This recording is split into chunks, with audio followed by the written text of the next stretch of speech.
Shalom saudara yang dikasihi Tuhan, senang sekali saya Pendeta Rubin Adi Abraham bisa melayani Anda dalam ibadah ini. Dan biarlah hati kita selalu rindu akan Tuhan dan kebenaran firman-Nya. Hari ini saya akan menyampaikan firman dengan judul Prioritas Kunci Keberhasilan. Mazmur 1 ayat 1-3 berkata, "Berbahagialah orang yang tidak berjalan menurut nasihat orang fasik, yang tidak berdiri di jalan orang berdosa, dan yang tidak duduk dalam kumpulan pencemooh. Tetapi yang kesukaannya ialah Taurat Tuhan, dan yang merenungkan Taurat itu siang dan malam. Ia seperti pohon yang ditanam di tepi aliran air, yang menghasilkan buahnya pada musimnya, dan yang tidak layu daunnya. Apa saja yang diperbuatnya berhasil." Saya percaya kita semua ingin memiliki kehidupan yang berbahagia dan berhasil. Ada orang yang tampaknya bahagia dalam hidup dan keluarganya, tapi kurang sukses dalam pekerjaannya. Sebaliknya ada orang yang sukses berhasil di dalam pekerjaannya, kaya raya, tapi kurang bahagia di dalam keluarganya, malah keluarganya ribut terus dan akhirnya berakhir dengan perceraian. Tuhan ingin agar kita memiliki keduanya, kebahagiaan dan keberhasilan. Dan itu terjadi kalau kita punya prioritas yang tepat. Dalam hal ini prioritasnya adalah kecintaan kepada firman, merenungkan firman, mentaati firman, hidup berfokus kepada firman Tuhan. Maka kebahagiaan dan keberhasilan menjadi bagian kita.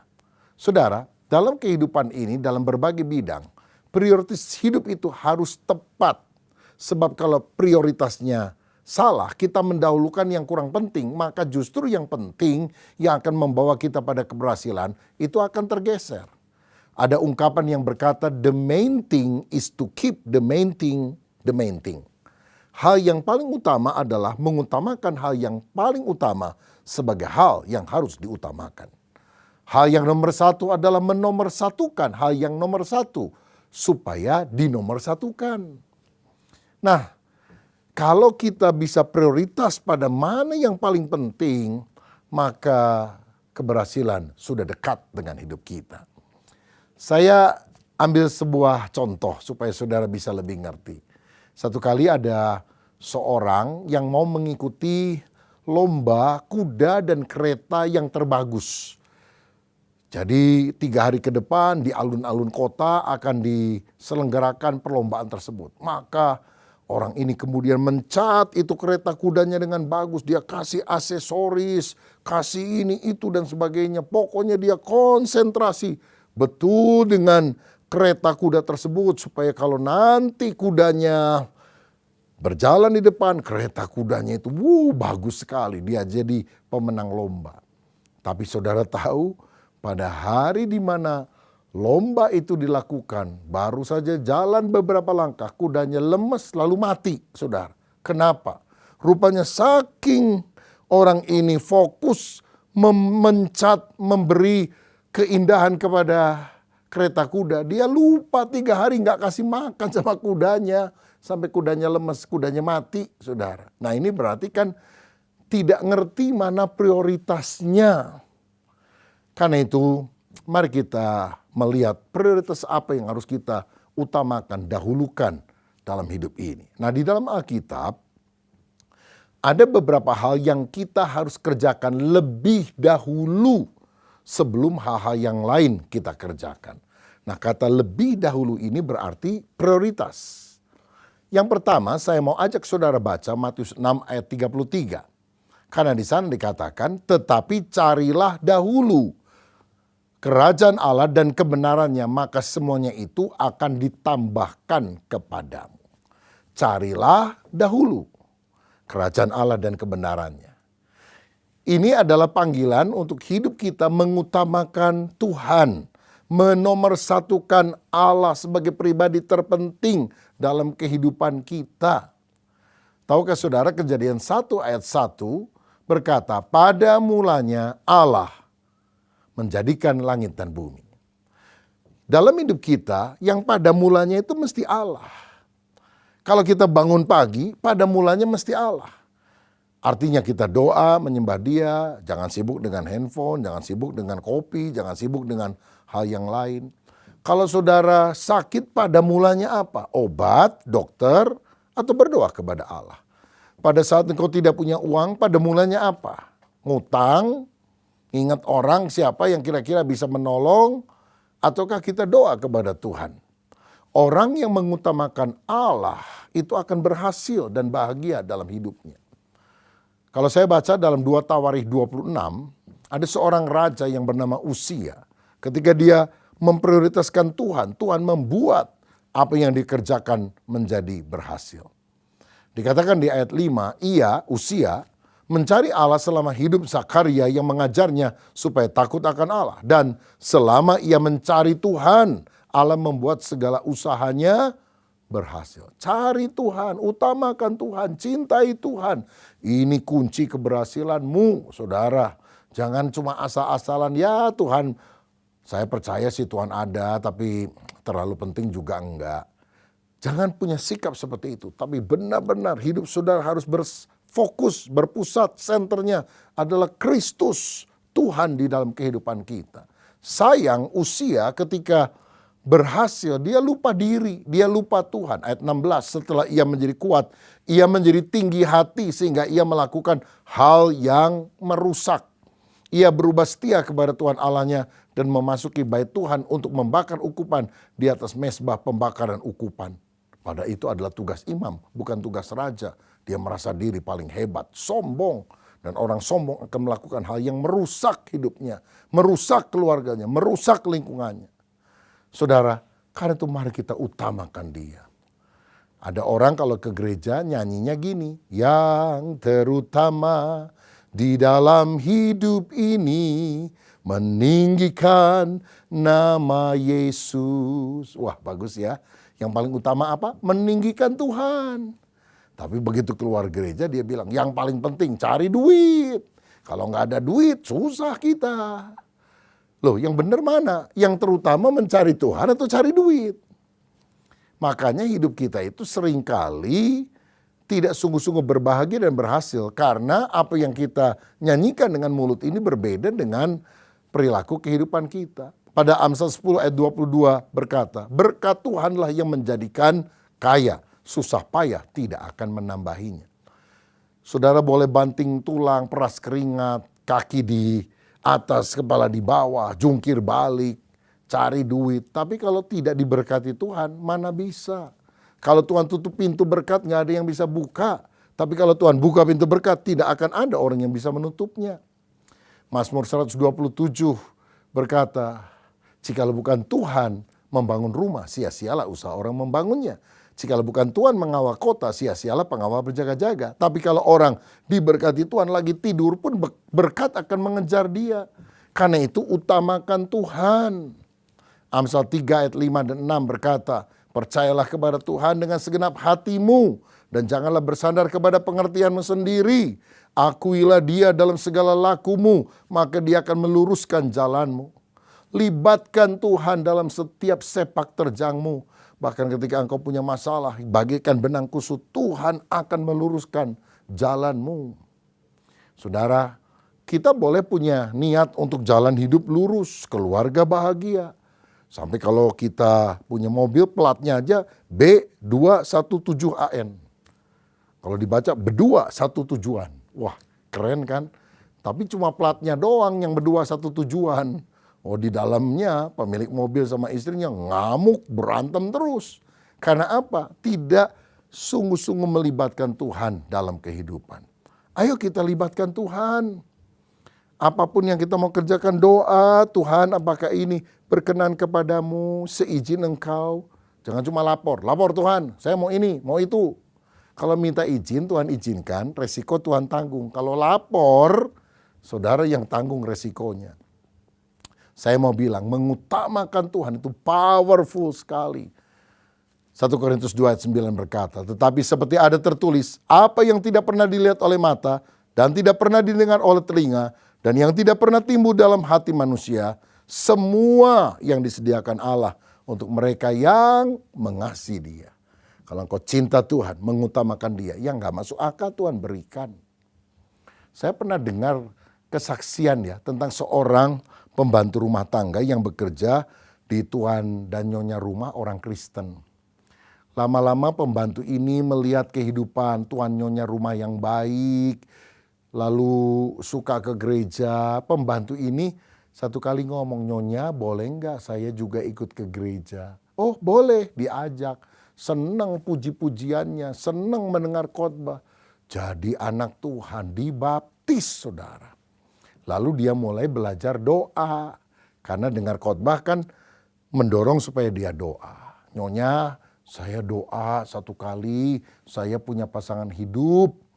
Dan saya pingin diberkati Tuhan kaya seperti Nyonya dan Tuan. Bisa nggak ya?" "Ya bisa aja," kata si Nyonya. "Doa aja sama Tuhan." Ternyata Tuhan itu mengabulkan doanya saudara.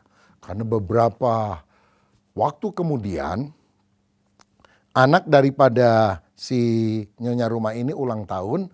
Jadi kemudian ada pesta gitu, beberapa anggota keluarga teman-teman datang. Lalu ada foto-foto. Lalu si pembantu ini juga diajak ikut foto. "Kamu ikut foto nih ya, gendong nih anak saya yang masih kecil." Salah satu anak digendong saudara, difoto. Lalu setelah selesai foto, foto itu juga dikirimkan kepada salah satu saudaranya yang ada di Belanda. Nah, fotonya cukup besar, dipajang oleh si saudaranya itu di rumahnya saudara sekalian. Satu kali temennya seorang Belanda, Holland Spreken, ngomong bahasa Belanda, mampir ke rumahnya, lihat foto, baru ya, siapa ini? "Oh ini saudara saya di Indonesia." Lalu waktu dia lihat, matanya tertumbuk pada wajah seorang wanita. "Kalau ini siapa?" "Yang gendong anak kecil." "Waduh, saya juga nggak tahu ya. Nanti coba saya tanyakan." Setelah ditanya, "Oh ternyata itu pembantunya Bedinde," katanya. "Oh boleh nggak saya kenalan?" Karena rupanya dia duda, saudara, sudah ditinggal mati oleh istrinya. "Oh boleh aja, tapi dia pembantu." "Nggak apa-apa." Akhirnya jadi pen friend, sahabat pena saudara. Itu zaman dulu ya, belum ada WA-WA-an. Dan gak lama kemudian orang ini datang ke Indonesia untuk kenalan lebih lanjut, melamar si pembantu ini. Diboyong jadi nyonya di Belanda. Dan berapa tahun kemudian setelah jadi nyonya, dia kasih tiket kepada tuan nyonya yang dulu dia pernah kerja. Ditraktir datang ke belanja, diajak jalan-jalan di Belanda.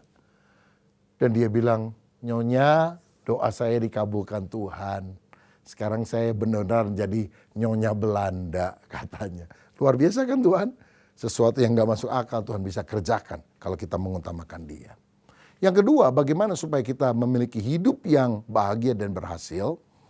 Matius 5 ayat 23-24 berkata begini, "Sebab itu jika engkau mempersembahkan persembahanmu di atas mezbah dan engkau teringat akan sesuatu yang ada di dalam hati saudaramu terhadap engkau, tinggalkanlah persembahanmu di depan mezbah itu dan pergilah berdamai dahulu dengan saudaramu, lalu kembali untuk mempersembahkan persembahanmu itu." Jadi ini prioritasnya. Kalau kita mau kasih persembahan tapi masih ada ganjelan, damai dulu. Jadi damai itu prioritas pertama, baru kemudian memberikan persembahan kepada Tuhan. Dengan kata lain, kalau kita mau berhasil, pertama kita harus mengutamakan Tuhan. Carilah dahulu kerajaan Allah dan kebenarannya. Yang kedua, kita harus berdamai dahulu. Artinya membangun hubungan yang baik dengan sesama. Ibrani 12 ayat 14 berkata, "Berusahalah hidup damai dengan semua orang dan kejarlah kekudusan, sebab tanpa kekudusan tidak seorang pun akan melihat Tuhan." Mari kita mengupayakan perdamaian dalam hidup ini. Jangan suka cari musuh, jangan suka cari ribut. 1000 teman terlalu sedikit, satu musuh terlalu banyak, saudara. Satu musuh membuat kita makan tidak enak, tidur tidak nyenyak. Lagi makan tidak bisa tidur, lagi tidur tidak bisa makan. Ya memang demikian. Tapi kalau hati damai, relasi baik dengan orang lain, bahagia hidup kita. Seorang pakar pengembangan pribadi bernama Dale Carnegie pernah berkata, sukses itu 15% ditentukan oleh faktor IQ, kecerdasan, tapi 85% keberhasilan ditentukan dari kemampuan kita membina relasi atau hubungan dengan orang lain.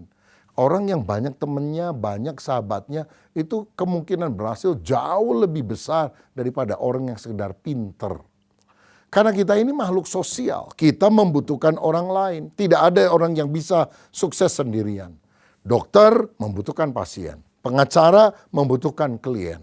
Saudara sekalian, tiap orang punya kelebihannya masing-masing. Karena itu mari kita jalin persahabatan yang bermutu, perluas relasi dan koneksi kita. Dan janganlah kita jadi orang yang gampang melihat salahnya orang lain, negatifnya, tapi belajar melihat hal yang positif. Jangan suka mencela, menghakimi, tapi belajar memuji. Itu mengembangkan potensi yang baik dari orang yang ada di sekitar kita.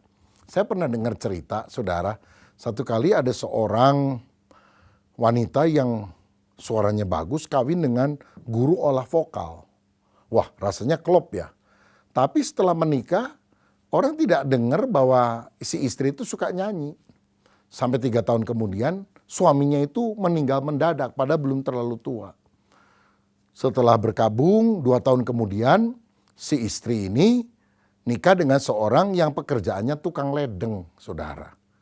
Nah, tetapi herannya setelah dia menikah dengan tukang ledeng ini, dia menjadi penyanyi terkenal yang suaranya direkam dan banyak orang membeli. Jadi ada wartawan tanya, Anda ini aneh, dulu suamimu guru olah vokal nggak pernah denger nyanyi. Sekarang suamimu tukang ledeng kok nyanyi, laku lagi. Kenapa bisa begitu? Begini loh, saya dulu waktu nyanyi, suami saya itu kan guru olah vokal, pinter banget. Dia bilang pitch controlnya kurang, terlalu vibrasi. Oh agak fals. Jadi tiap kali saya nyanyi dikritik terus. Ah males saya nyanyi. Makanya saya tidak pernah terdengar nyanyi. Sekarang suami saya bukan guru olah vokal, tukang ledeng. Tiap hari benelin itu saluran ledeng, air begitu. Jadi waktu saya nyanyi, dia bilang, aduh suara kamu bagus banget. Ya dibandingkan sama bunyi air di ledeng ya bagus suara saya. Oh dia puji-puji. Dia bilang kamu mesti rekaman. Ayo pasti kalau kamu rekaman nanti laris kalau dijual. Maka rasa percaya diri saya muncul. Akhirnya saya rekaman dan laku. Saudara, apa yang membuat dia berhasil? Pujian, penghargaan. Karena itu mari kita juga memiliki sifat sedemikian. Jangan suka menyimpan kepahitan dalam hati. Kalau ada masalah jangan diperpanjang, bereskan. Belajar senyum. Belajar menabur benih kebaikan. Karena ketika kita jalin relasi yang baik, satu kali kebaikan itu akan berpulang kembali kepada kita. Saya pernah mendengar kisah ada seorang petani miskin satu kali mendengar ada seorang anak kecil yang berteriak-teriak. Rupanya dia ada di rawa-rawa dan hampir saja tersedot masuk ke dalam rawa itu dan mati. Petani itu mengambil galah dan kemudian menarik anak tersebut. Selamat. Ayah si anak ini ternyata seorang bangsawan yang kaya di Inggris dan dia mau kasih uang yang cukup banyak. Tapi si petani ini berkata, saya tidak mau terima, sudah kewajiban saya menolong orang lain. Oke, jika demikian, saya lihat kamu punya anak kecil, izinkan saya membiayai sekolahnya sampai dia menjadi mahasiswa. Dan itulah sebabnya anak itu dibiayai hingga jadi dokter. Dan akhirnya menjadi dokter ternama yang nama lengkapnya Sir Alexander Fleming. Dan dia adalah dokter terkenal karena menemukan penisilin, saudara-saudara. Obat yang mujarab. Nah setelah Alexander Fleming ini dewasa, anak orang kaya yang tadi pernah mau tenggelam itu juga sakit. Sakitnya pneumonia, saudara. Dan waktu itu tidak ada obatnya sampai ditemukan penisilin yang digunakan oleh Alexander Fleming tersebut. Sehingga anak tersebut, anak orang kaya ini akhirnya sembuh. Bahkan di kemudian hari dia menjadi Perdana Menteri Inggris yang terkenal, Sir Winston Churchill. Dari cerita ini kita bisa melihat bahwa ketika kita menabur kebaikan, tanpa kita duga kebaikan itu akan kita tuai di kemudian hari. Makanya kalau kita mau bahagia dan berhasil, pertama, Carilah dahulu kerajaan Allah dan kebenarannya. Mengutamakan Tuhan, mengasihi Tuhan. Yang kedua, berdamai dahulu. Bangun relasi yang baik dengan orang lain. Yang ketiga, yang terakhir, Lukas 14 ayat 28-30. Sebab siapakah di antara kamu yang kalau mau mendirikan sebuah menara tidak duduk dahulu membuat anggaran biayanya. Kalau-kalau cukup uangnya untuk menyelesaikan pekerjaan itu. Supaya jikalau ia sudah meletakkan dasarnya dan tidak dapat menyelesaikannya, jangan-jangan semua orang yang melihatnya mengejek dia. Sambil berkata orang itu mulai mendirikan tetapi ia tidak sanggup menyelesaikan. Hal ketiga dalam prioritas kita untuk kita berhasil dan berbahagia adalah merancangkan tujuan hidup dengan bijaksana. Alkitab mengatakan bahwa hitung dahulu, buat planning, buat perencanaan yang matang. If you fail to plan, you plan to fail. Jika saudara gagal membuat rencana, engkau merencanakan kegagalan bagi dirimu. Banyak orang bilang, ya saya sih nggak punya tujuan hidup, pokoknya mengalir aja lah, mengalir. Lo mengalir tanpa arah itu hanyut saudara-saudara. Kita ini harus tahu tujuan itu dengan jelas. Kalau saudara pergi ke terminal bus, mesti tahu saudara mau ke Jakarta, apa ke Surabaya, atau ke Semarang, atau kemana. Hidup kita juga harus punya tujuan. Itulah visi, gambaran masa depan yang lebih baik yang kita ingin raih dengan pertolongan Tuhan. Saya perhatikan banyak gedung-gedung tinggi yang menjulang itu dimulai dari impian yang ada dalam benak seorang arsitek. Yang kemudian dia wujudkan menjadi sebuah kenyataan. Saudara, kadang saya lihat ya ada anak mahasiswa, saya tanya, kamu kuliah jurusan apa? Jurusan ini. Kapan selesai? Ya mungkin 1-2 tahun lagi. Kamu setelah lulus akan jadi apa? Jawabnya apa? Ya yang penting lulus dulu lah. Lulus aja belum tentu. Loh saudara sekalian, ini kuliah kalau udah lulus nggak tahu mau jadi apa. Mestinya kan tahu sasaran kita jadi apa, lalu kita kuliah itu sesuai dengan bidang tersebut. Karena tidak tahu sasaran, ada orang yang lulus jadi insinyur, sarjana teknik, tapi kemudian jualan bakpao, saudara. Lo nggak salah jualan bakpao, tapi kalau memang mau jualan bakpao, ngapain saudara jadi sarjana teknik? Langsung aja jadi tukang bakpao, kan begitu. Makanya kita ini tidak akan sukses kalau kita tidak tahu sasaran, tujuan di dalam kehidupan ini. Orang yang punya visi, orang yang punya sasaran dan mengejarnya dengan sekuat tenaga, itu berhasil. Martin Luther King Jr., dia selalu berkata, I have a dream. Aku punya sebuah mimpi. Orang kulit hitam akan diperlakukan sejajar dengan orang kulit putih. Orang dinilai bukan karena warna kulitnya, tapi karena kualitas karakternya. Dan akhirnya sekarang perbudakan tidak ada di Amerika. Bahkan Barack Obama orang kulit hitam menjadi presiden kulit hitam pertama di Amerika. Karena perjuangan seorang yang punya dream, punya visi, punya impian. Jadi tetapkan sasaran yang jelas dalam kehidupanmu. Seperti John Kennedy pernah berkata di tahun 60-an. Sebelum dasawarsa ini berakhir, Amerika harus sudah bisa mendaratkan manusia ke bulan. Dan akhirnya dengan upaya pada tahun 1969 dengan Apollo 11, Neil Armstrong dan Buzz Aldrin menjadi orang pertama yang menjejakkan kaki di bulan. Karena ada visi, ada cita-cita, ada tujuan.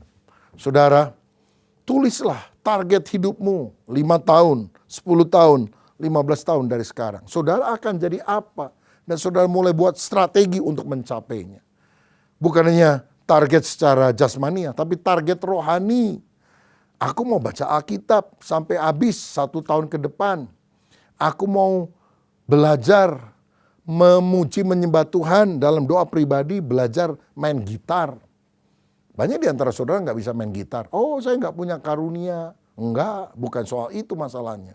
Engkau tidak punya target untuk belajar. Coba, kalau saudara setiap hari belajar main gitar, dituntun oleh seseorang, atau bahkan engkau membaca, membeli buku-buku lagu-lagu yang ada chordnya, engkau belajar. 1 jam belajar main gitar dalam setahun. Tahun depan bisa main gitar nggak? Pasti bisa. Karena apa? Saudara punya sasaran. Saudara mengerahkan tenaga untuk hal tersebut. Saudara yang bilang, aku nggak bisa masak. Kalau saudara latihan masak setiap hari, dalam berapa bulan saudara pasti bisa. Saudara, tentu dalam belajar yang kita kejar bukan kesempurnaan, tapi kemajuan langkah demi langkah. Nah, bukan hanya sekedar belajar gitar, masak, tapi ayo targetkan perkara-perkara besar, mimpi besar, dan mulai mewujudkan setahap demi setahap. Ada itikat yang baik, yang teguh, tapi juga ada ikhtiar yang kuat.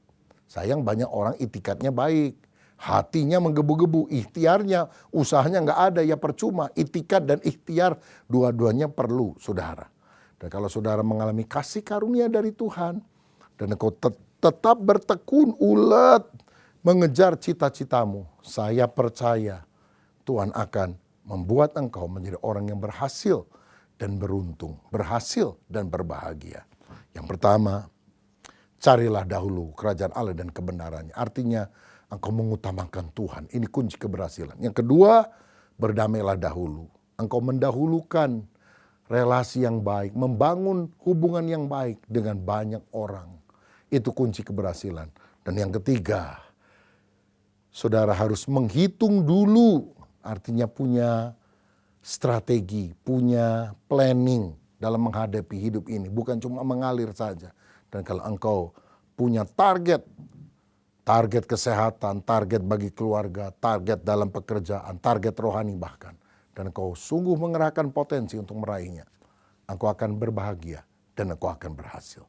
Siapa yang setelah mendengar firman Tuhan ini berkata, benar ya, firman Tuhan itu luar biasa. Saya mau memprioritaskan hal-hal yang penting dalam hidup saya, supaya saya menjadi orang yang berbahagia dan berhasil. Kalau itu doa saudara, taruh tangan di dada, saya mau berdoa. Bapa, terima kasih, biarlah prioritas hidup kami benar, mengutamakan Tuhan, menjalin relasi yang baik dengan sesama, dan dalam diri kami punya visi, cita-cita yang baik.